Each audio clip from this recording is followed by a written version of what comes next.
let's talk about the power in association, especially when it comes to investing. The power of association.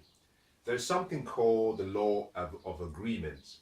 The law of agreements follows a principle that if two or more people come together and they have a similar purpose and a similar vision, that their success will be dictated by the strength of their agreement. Do they agree? Now, many people come up with reasons why they are not as successful as they should be.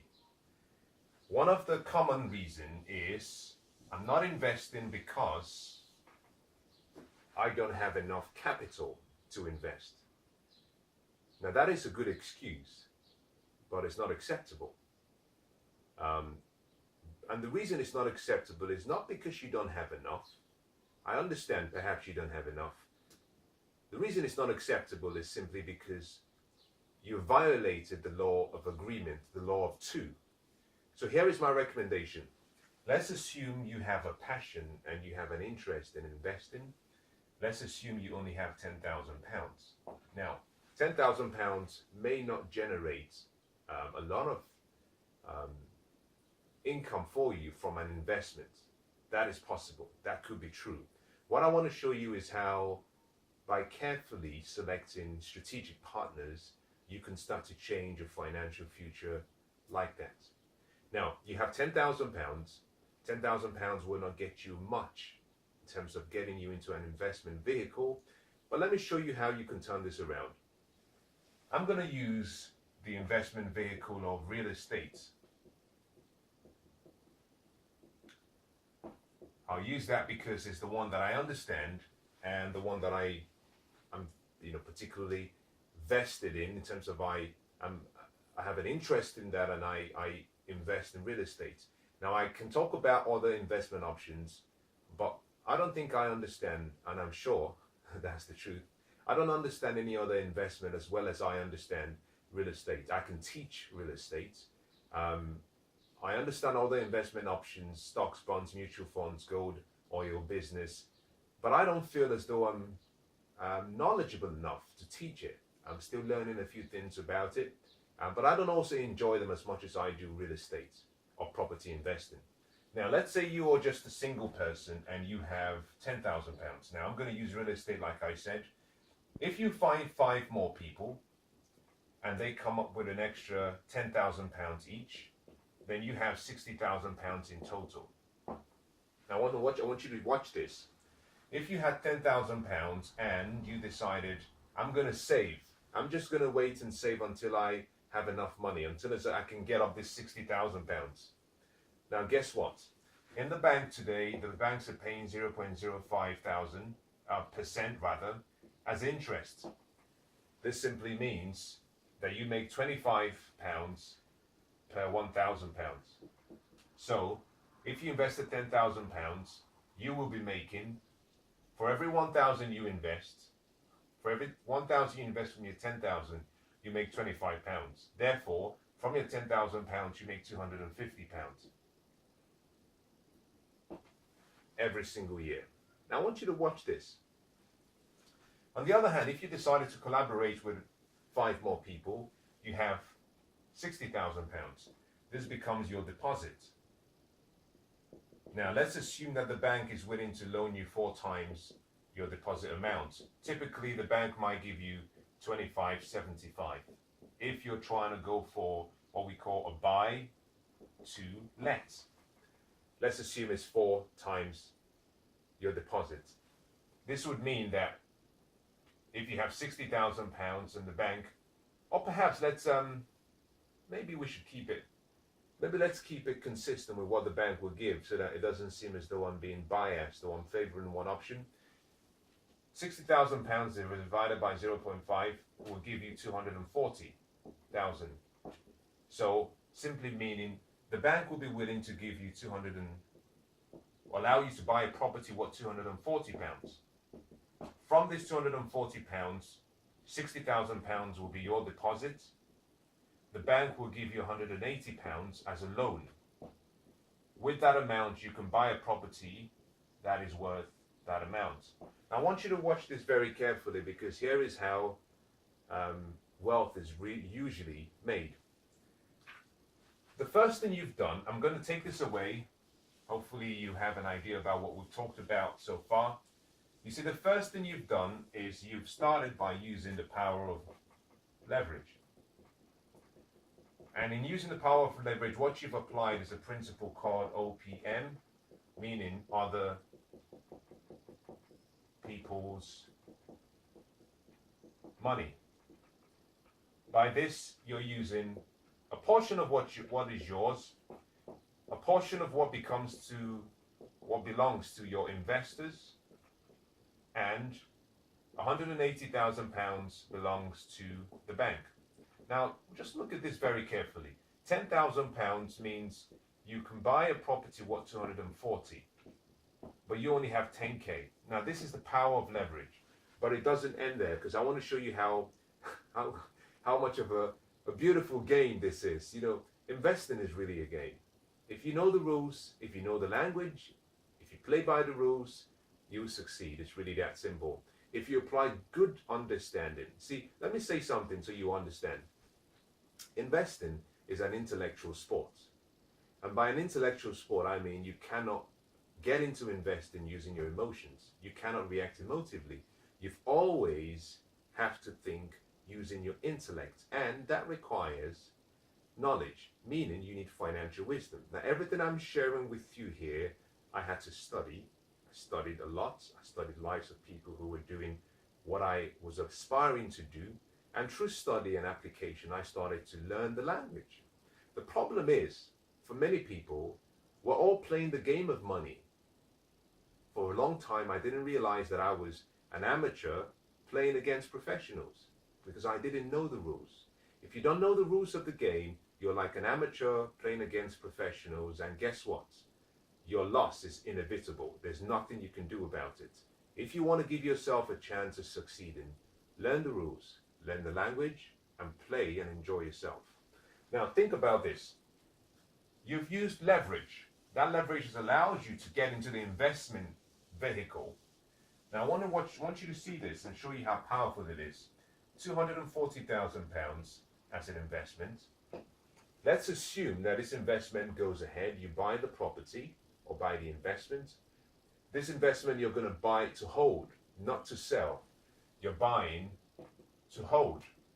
What we call buy to let or buy to lease. You're not buying to sell. You're not buying to sell. Option one, we call it investment. You're an investor here. Number two, when you buy to sell, we call you a trader. Now let's assume you're buying to hold. Now if you're buying to hold, what you do here is, let's assume you've now bought the property as what, £240,000. Let's also assume from the deal, from the area you bought, from your assessments, that one of the things you observed that over the last 5 years, that the properties there went up in value by 6%. Let's also assume that your yield, which is your net income after all expenses are paid, divided by your investment, capital investment.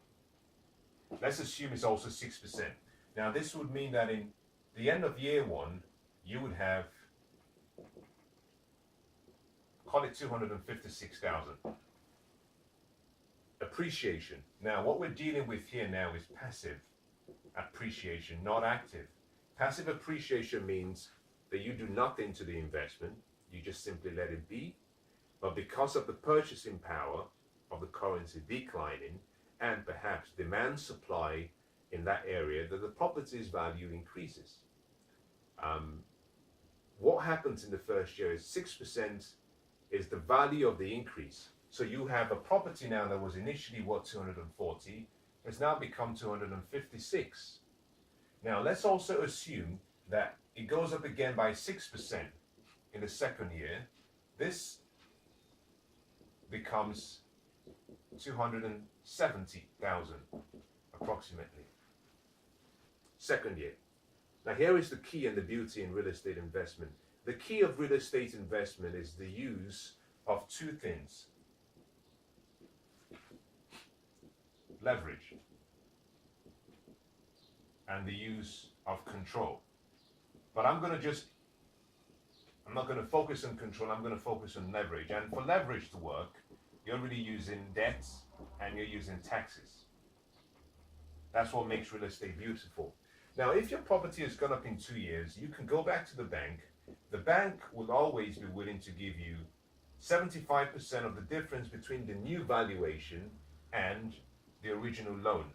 In this case, you're looking at 75% of the difference between 270,000 minus 180,000, which is what you borrowed, which is the difference between 75% of 90,000. Now, 70% of 90,000 comes to roughly about 69,000 pounds, approximately.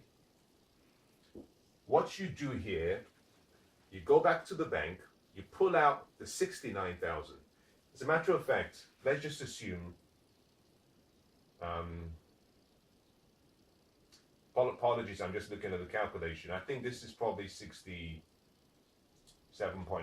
something like that, not 69, but let's use 67.5. I think that's more accurate. You take this, you go back to the bank and you pull out the 67.5 thousand. Now, guess what? This property you have is being rented, and someone else is paying for your mortgage. We're assuming at the end of the month, every month, you're making a profit. The total income you get exceeds the expenses. And even after you pull out the 67.5, the total income still exceeds the expenses, so you're making a profit. Now you have 67.5 thousand pounds. You pull that out from the investment because the bank will give it back to you. Remember that your original, you had 60,000 pounds invested. You have 67.5 now available. You distribute 10,000 pounds back to each of the 5 investors, including yourself. So you have 7,500 left at the end. I hope that makes sense. You had 60,000 pounds invested originally. You pulled out 67.5 thousand. You pay back 60,000 to all of the investors, including yourself. That leaves you with 7.5 thousand. 7.5 thousand pounds across 6 investors is 1.5 thousand pounds. You distribute this again across all the investors. So now what you have is all of the investors have been paid back, but they also have 1,500 pounds extra. Now 1,500 pounds, looking against the original 10,000 pounds investment, means that they've made a 15% profit on that investment of 10,000 pounds. They have their money back, but also they've made 15%. Now, at that point, what you have now is an investment whereby you have none of your money or capital invested in the deal. You've all been paid back, but the property is still yours. It belongs to the investors. The property will continue to increase in value because of what we call passive appreciation, but also there is active appreciation. I haven't talked about active simply because I don't want to show that by doing extra you can gain more. I don't want to make it seem like this is a biased assessment. So active appreciation, for those of you who don't understand it, is where you take active measures and you do things to the property to increase its value. Very good example, you paint the house, you change the floor, you change the windows, you put in a new kitchen, you put in a new bathroom, perhaps you provide a little extension, you increase the floor area, you try to maximize some of the extra space. Those are all active measures. Passive measures is what I described before. It means nothing happens in terms of an active means, but just because of the location of the property, the demand-supply requirements, the purchasing power of the currency, the value of the property goes up. Now that is available to everyone in every location because you can look at various locations and you could see that in some location, maybe in the last 10 years, there's been a steady 6 or 7, 8, 10% increase on a year-by-year basis. So you have an idea about estimating what it would become or what it would be in a few years. Now, what you have now is all of your investment, you got it back, but you still have a property. This property pays you an income every month. Let's just assume this income is perhaps £60 per month. After all payments are made, after all expenses are paid, you get £60 per month. Now, you might be thinking, £60 per month, nah, that's not good enough. Well, think again. Because £60 per month means across 6 investors, you're making £10 per month. £10 per month across 12 months means that you're making roughly about £660. Now think of that, apologies, £10 per month for each investor across 12 months will mean you're making about £120 per month. Sorry, per year. Apologies, I'm getting all mixed up now. I'll say that again. The property cash flows £60 net. Net means you paid all expenses, you have £60 left. So for 6 investors, each of them gets £10. If you get £10 across 12 months, it's £120. However, this £120 comes to you with you doing nothing. Now, you and I would agree that if we just had £120 coming to us for doing nothing every single month, every single year, that's still okay. Now, here is the point I'm trying to make. And this is where I want to compare 2 different opportunities and 2 different scenarios. Remember at the start, I said that you had £10,000. And this £10,000 you decided, or you had the excuse rather, that it wasn't sufficient. And you decided to put this in a bank. The bank pays 0.025% interest. So by the end of year 1, you have £250. By year 2, you have £250.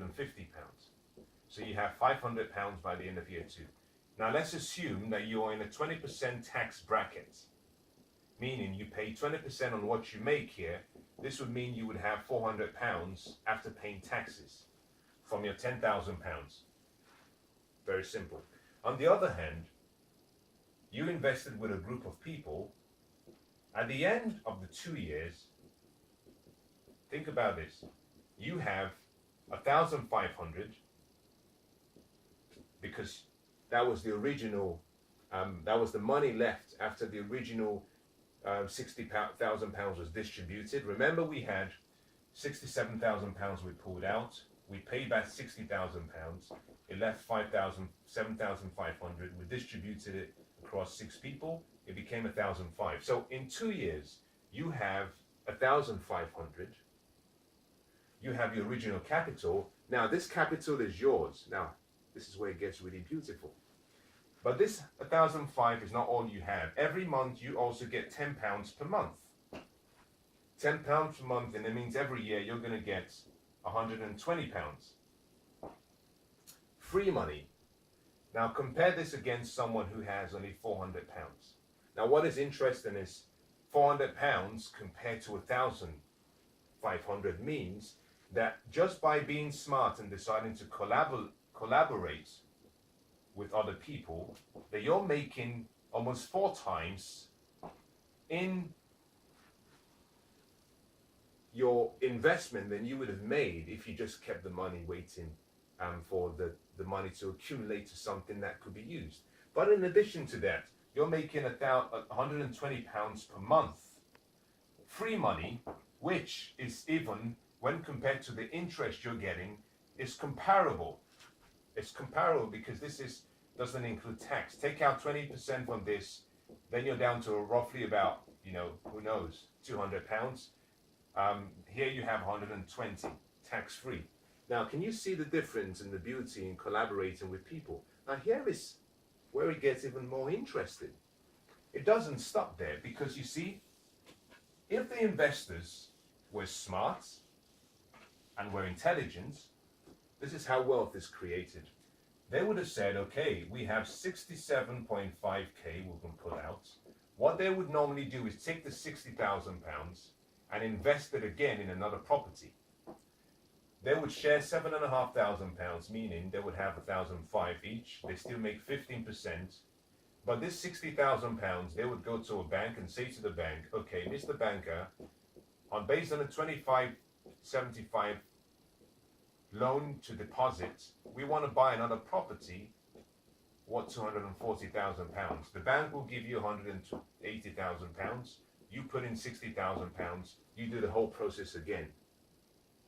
By doing the whole process again, what that means, comparing it to the last deal, it means you have an identical opportunity, meaning wait again by year 4, which is 2 years for the first deal, wait another 2 years for the second deal, go back and pull out the £60,000. It would mean that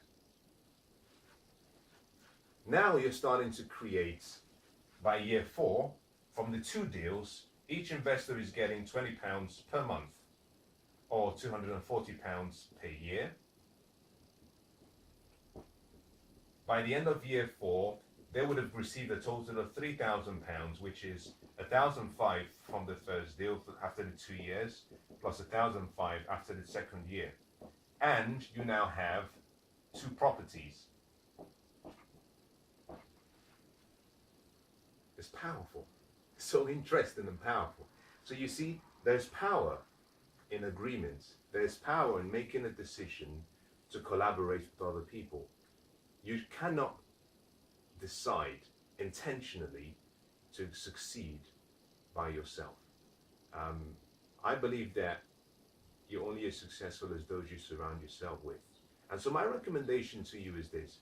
Let's assume that perhaps you don't have enough money to go on your own and find something big. Why don't you collaborate? It's much more powerful.